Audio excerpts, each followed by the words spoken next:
नमस्कार, मैं हूं रत्ना और आप देख रहे हैं सी न्यूज़ भारत। वक्त हो चुका है मध्य प्रदेश बुलेटिन का। बात करेंगे रीवा की, जहां संयुक्त किसान मोर्चा ने मोदी ट्रंप के पुतले जलाकर व्यापारिक नीति का विरोध किया। साथ ही बात करेंगे बड़नगर की, जहां पंचायत सचिव संघ ने पटवारी के खिलाफ कार्रवाई की मांग कर विरोध जताया है। आगे बात करेंगे उमरिया के, जहाँ अमर शाहिद स्टेडियम में हॉकी टूर्नामेंट का आयोजन किया गया। ऐसी तमाम खबरों पर विस्तार से चर्चा करेंगे इस बुलेटिन में। अमेरिकी उपराष्ट्रपति जेडी वेंस भारत के 4 दिवसीय दौरे पर हैं। वहीं जेडी वेंस ने प्रधानमंत्री नरेंद्र मोदी से मुलाकात के बाद विदेश मंत्री एस जयशंकर, एनएसए अजीत डोभाल, विदेश सचिव विक्रम मिस्त्री, विनय मोहन क्वात्रा से मुलाकात कर भारत और अमेरिका के बीच व्यापारिक डील करेंगे। इसके बाद 23 अप्रैल से अमेरिका के वॉशिंगटन में व्यापारिक समझौते को आगे बढ़ाएंगे। वहीं संयुक्त किसान मोर्चे के नेता शिव सिंह ने कहा कि ये समझौता भारत के किसानों को खतरे में डालने वाला है। इस समझौते से भारत के अंदर अमेरिका के दूध से बने प्रोडक्ट एवं मांस मछली व्यापार सहित अन्य व्यापार करने की भारत के अंदर खुली छूट दी जा रही है। इससे भारत के किसानों का व्यापार चौपट हो जाएगा, जिसको लेकर संयुक्त किसान मोर्चा ने राष्ट्रीय स्तर पर भारत अमेरिकी व्यापार समझौते से नाराज होकर पूरे देश भर में अमेरिकी राष्ट्रपति ट्रंप एवं भारत के प्रधानमंत्री नरेंद्र मोदी के पुतले को जलाकर विरोध का ऐलान किया है, जिसको लेकर संयुक्त किसान मोर्चा संभाग इकाई रीवा ने कलेक्ट्रेट कार्यालय के सामने ट्रंप एवं मोदी के पुतले जलाकर जबरदस्त विरोध किया और आगे भी बड़े आंदोलन का ऐलान किया है।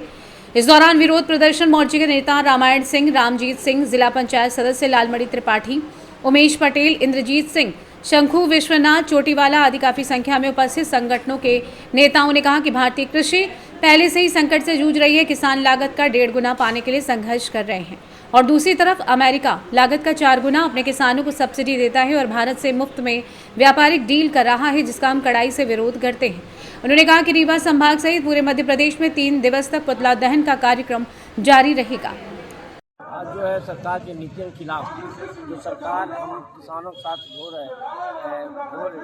कार्रवाई कर रही है, उनको किस नीति में बदलाव कर रही है, उनके खिलाफ हम लोग लगातार हम संयुक्त किसान मोर्चा के संयोजन से हम लोग विरोध करेंगे, पुतला दहन करेंगे और सरकार की नीतियों का विरोध करेंगे।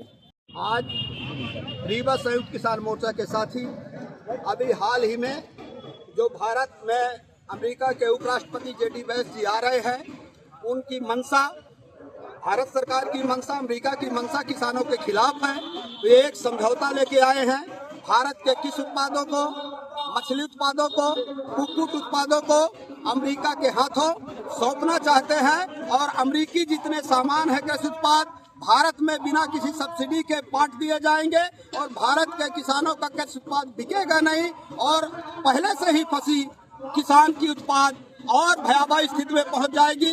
किसान बेरोजगार हो जाएंगी। वही हाल होगा जो ईस्ट इंडिया कंपनी आकर के और देश में कब्जा कर लिया और हमारे पूरे उद्योग धंधे कमजोर हो गए। वही हाल है भारत मुक्त व्यापार समझौता से होगा। इसलिए हम संयुक्त किसान मोर्चा की तरफ से मांग करते हैं कि ये नीति देश के किसानों के हित में नहीं है। इसे भारत सरकार को इससे वापस आना चाहिए।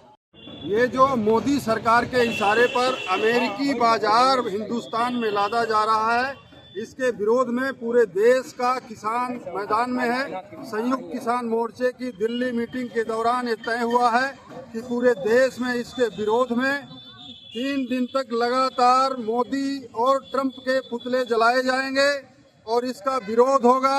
और यदि यह कानून लागू हो गया, भारत के अंदर यह नियम व्यापार का लागू हो गया, तो पूरे देश का किसान और किसानी खतरे में आ जाएगा। इसलिए संयुक्त किसान मोर्चे की ओर से अपील है कि पूरे देश के अंदर और पूरे रीवा संभाग और मध्य प्रदेश के अंदर 3 दिन तक सरकार का और अमेरिकी सरकार के मुखिया का पुतला जलाने। रीवा से सी न्यूज़ संवाददाता अर्जुन तिवारी की रिपोर्ट।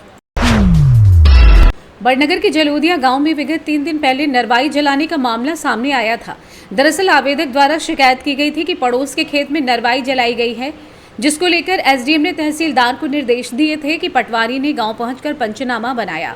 पंचनामे में 2 लोगों सहित लखन यादव, जो कि ग्राम पंचायत बंगरेट का सचिव है, उसका भी पंचनामा बनाया गया था। नरवाई जलाने का एसडीएम के समक्ष प्रस्तुत किया गया था मामला, जहां से एसडीएम द्वारा थाना प्रभारी बड़नगर को प्रकरण दर्ज करने के निर्देश दिए गए। पुलिस द्वारा मामले में प्रकरण दर्ज कर लिया गया था। बता दें कि जब इसकी जानकारी पंचायत सचिव लखन यादव को हुई तो कहना था कि मेरे द्वारा कोई नरवाई नहीं जलाई गई है। जो सर्वे भूमि की प्रकरण रिपोर्ट पटवारी द्वारा दी गई है, वहां पर नरवाई आज भी खड़ी हुई है। मेरे खिलाफ झूठा प्रकरण दर्ज किया गया है, जिसको लेकर पंचायत सचिव संगठन बड़नगर द्वारा आज पटवारी के खिलाफ मोर्चा खोलते हुए सैकड़ों की संख्या में एसडीएम कार्यालय पर पंचायत सचिव पहुंचे और पटवारी के खिलाफ मुर्दाबाद के नारे लगाए और कार्रवाई की मांग की है। ज्ञापन एसडीएम को सौंपा, जहां एसडीएम द्वारा मामले का संज्ञान लेते हुए जांच दल गठित कर दी गई और कार्रवाई की बात की जा रही है। अब देखना ये होगा कि मामले में क्या कार्रवाई होती है। आप ज्ञापन देने पहुंचे थे, क्या लखन यादव पंचायत सचिव बंगरेट में पदस्थ हूँ। मेरी भूमि सर्वे नंबर 404/2 रकबा 2.40 हेक्टेयर ग्राम जलोदिया में भूमि स्थित है, जिस पर मैं कृषि कार्य करता हूँ। मेरे द्वारा पटवारी द्वारा ये प्रकरण दर्ज किया गया कि मेरे द्वारा सर्वे नंबर 404/2 2.40 हेक्टेयर में नरवाई जलाई गई, जबकि आज वर्तमान में नरवाई सारी मौके पर उपस्थित है, जिनको नष्ट नहीं किया गया है और न ही जलाई गई थी मेरे द्वारा। मेरे पर झूठी एफआईआर दर्ज पटवारी नसीम खान हल्का जलोदिया द्वारा की गई है।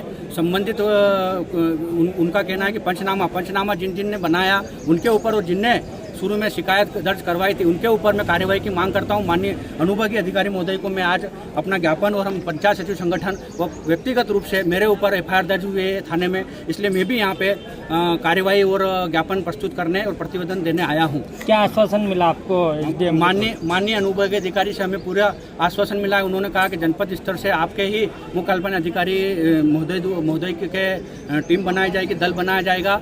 उस दल में हम कृषि विभाग के अधिकारी कर्मचारी रखेंगे और निष्पक्ष जांच करवाने का हमें आश्वासन मिला है और हमें पूरा भरोसा है माननीय महोदय हम पर न्याय करेंगे।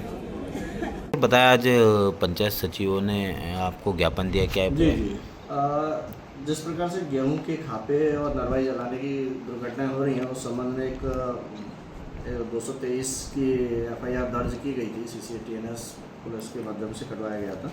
उसी संबंध में एक पंचायत सचिव के नाम की भी उसमें एंट्री हुई है। उसी संबंध में पंचायत सचिवों द्वारा ज्ञापन दिया गया था कि उसकी पुनर्जांच करवा ली जाए ताकि स्थिति स्पष्ट हो सके, और इस संबंध में सीओ जनपद और कृषि विभाग के SODO के माध्यम से पुनर्जांच के आदेश जारी कर दिए गए। शीघ्र ही भविष्य में उसमें स्थिति स्पष्ट हो गई। बड़नगर से सी न्यूज संवाददाता विजय सोलंकी की रिपोर्ट।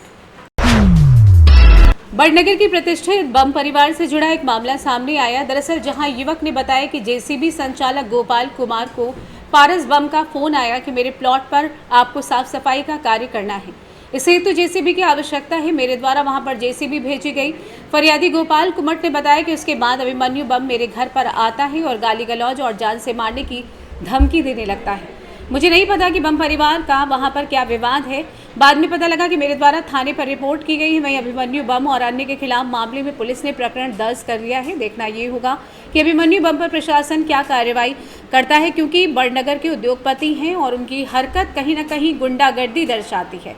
इस घटना का CCTV फुटेज भी मौजूद है। आप थाने पे पहुंचे, क्या मामला है? आज तारीख 20 तारीख को पारस जी बम इंदौर निवासी के कहने पर मेरे द्वारा मशीन उज्जैन रोड उनके चिन्हित स्थान पर भेजी गई थी, जहां पर 10 और 11 बजे के बीच में जिस स्थान पर मशीन भेजी गई थी वहां पर अभिमन्यु बम पिता मांगीलाल बम द्वारा मशीन को तोड़ाफोड़ी की गई। तोड़ाफोड़ी करने के बाद में मशीन पर आग लगाने तक की कार्रवाई उनके द्वारा की गई। यहाँ तक तो ठीक था, चूँकि उक्त व्यक्ति मेरे घर पर आकर मेरे मीराबाई पथ शिवाजी रोड पर आकर मेरी मम्मी, मेरी मिसेस, मेरी भाभी को गाली गुप्ते बककर दादागिरी कर 15-20 जनों के साथ में लाकर इतनी गुंडागिर्दी करना, ये कहाँ तक ठीक है? तो इन पुलिस प्रशासन के द्वारा रिपोर्ट लिख ली गई है मेरे द्वारा, और मैं माननीय मुख्यमंत्री से निवेदन करता हूँ कि ऐसे कुख्यात अपराधियों के ऊपर सख्त सख्त कार्रवाई की जाए। जी बताया, आपने जो गाड़ी आपकी जो गाड़ी पहुँचाई थी वो क्या किराए पे पहुँचाई थी, क्या भाड़े पे भेजी थी मैंने? भाई मेरा काम है, धंधा है। तो आपको किस प्रकार से गाली गलौज घर पे क्या करा? आप भाई मेरे घर पर आकर गाली गुप्ता बके हो सकते हैं? आपका नाम? मेरा क्या अपराध है भाई? अपराध है पारस बम को पारस बम से निपटेगा वो। भाई पारस बम की ज़मीन थी, पारस बम के पास लीगल का डॉक्यूमेंट है, और है नहीं है ये वो जाने, हमें उससे मतलब नहीं है उसकी ज़मीन से क्या। पर हमारे घर पर आकर गाली गुप्ता बनने का क्या अधिकार है इसको? इन्होंने गाली बकी है, वहाँ पर CCTV कैमरे फोटोज वो सारे मेरे पास में लीगल डॉक्यूमेंट है जो मैं पेश कर सकता हूँ। आपका नाम? मेरा नाम अमित कुमार कांतिलाल कुमार। बड़नगर से सी न्यूज संवाददाता विजय सोलंकी की रिपोर्ट। उमरिया जिला मुख्यालय के अमर शहीद स्टेडियम उमरिया में पहली बार 7A साइड हॉकी लीग जिला स्तरीय प्रतियोगिता का आयोजन किया गया। इस हॉकी के आयोजन में पुरुष और महिला एक साथ हॉकी खेलते नजर आएंगे। वहीं खेल का शुभारंभ आज शाम 5 बजे किया जाएगा। इस हॉकी प्रतियोगिता में जिले भर की प्रतिभाएं भाग ले सकेंगी। नाम है? मैं विष्णु भारती, पूर्व राष्ट्रीय हॉकी खिलाड़ी उमरिया। क्या आप देखते हैं मैदान में खेल की कमी को लेकर या खेल के कल के कार्यक्रम को लेकर? देखिए, एक चीज़ हम बता दें, कमी किसी भी चीज़ में नहीं निकालनी चाहिए। हमारे हॉकी के बच्चों ने पता नहीं कहाँ से उनके मन में एक ऊर्जा उत्पन्न हुई, और जिस किसी ने भी दिया है कि हम हॉकी का टूर्नामेंट करना चाहते हैं, मैं उसको साधुवाद देता हूँ। और ये 7 साइड हॉकी टूर्नामेंट उमरिया के लिए बहुत बड़ा योगदान साबित होगा। निश्चित ही उमरिया के भविष्य में आने वाले समय जो हमारे यहाँ के बच्चे होंगे ना, खेलेंगे हॉकी, बहुत अच्छा हॉकी खेलेंगे। श्रुति यादव। हाँ, यहाँ पे जो मैच का संचालन होना है, ये क्या है मैच, क्या नाम है इसका और कैसे खेला जाएगा? ये नाम 7 साइड हॉकी लीग प्रतियोगिता जिला स्तरीय है। कहाँ की टीमें भाग लेंगी इसमें? यहाँ सब जिला की लोकल टीमें हैं। करीब कितने देर का खेल होता है ये हॉकी वाला? 1 घंटे का। ये जो मैदान जहाँ पे अपन खड़े हैं, क्या उपयुक्त है इस तरह के खेल के लिए? 7 साइड के लिए। उमरिया से सी न्यूज़ संवाददाता नीरज यादव की रिपोर्ट। विदिशा की शमशाबाद नगर पंचायत के वार्ड क्रमांक 1 में रहने वाले परिवारों के सदस्यों ने कलेक्ट्रेट पहुंचकर लिखित आवेदन दिया है, जिसमें उन्होंने बताया कि लंबे समय से परिवार कच्चे मकान और झोपड़ियों में रह रहे हैं, लेकिन उन्हें प्रधानमंत्री आवास योजना का लाभ नहीं मिल पा रहा है। उसी स्थान पर पट्टे की भूमि न होने के कारण तकरीबन 50 परिवारों को इसका लाभ नहीं मिल पा रहा है।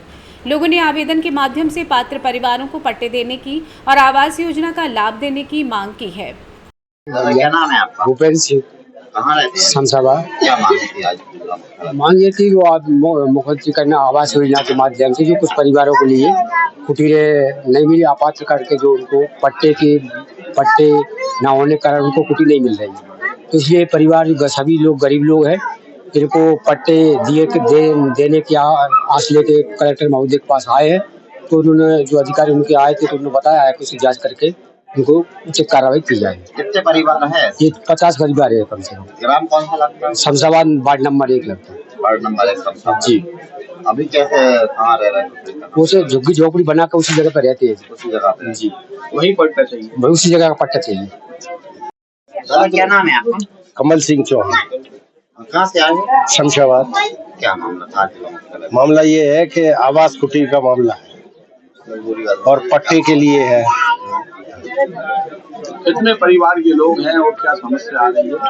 50-60 परिवार है, इनके लिए पट्टे नहीं मिला है। ये 20 साल से करीब वहाँ पे रह रहा है। कितनी बार प्रशासन? कई बार। आज क्या आश्वासन दे के जांच करवा के हम पट्टे दिलवाए। मामला आया शमशाबाद का? क्या मामला? जी, क्या मामला है? क्या मांग है? आबादी भूमि के पट्टे मांग रहे हैं और इनका कहना है कि पूर्व में लोगों को जहां आवास था वहीं के पट्टे स्वीकृत किए गए हैं, तो हमें भी उसी प्रकार स्वीकृत किए जाए। कितने परिवार हैं सर और क्या मांग जो है? संबंधित दस्तावेज हैं उसमें छूट देते हुए उनको पट्टा दिया जाए। कितने परिवार के लोग आए होंगे? 30-40। विदिशा से सी न्यूज़ संवाददाता सुनील की रिपोर्ट। फिलहाल इस बुलेटिन में बस इतना ही। देश और दुनिया की तमाम बड़ी खबरों के लिए देखते रहिए सी न्यूज़ भारत।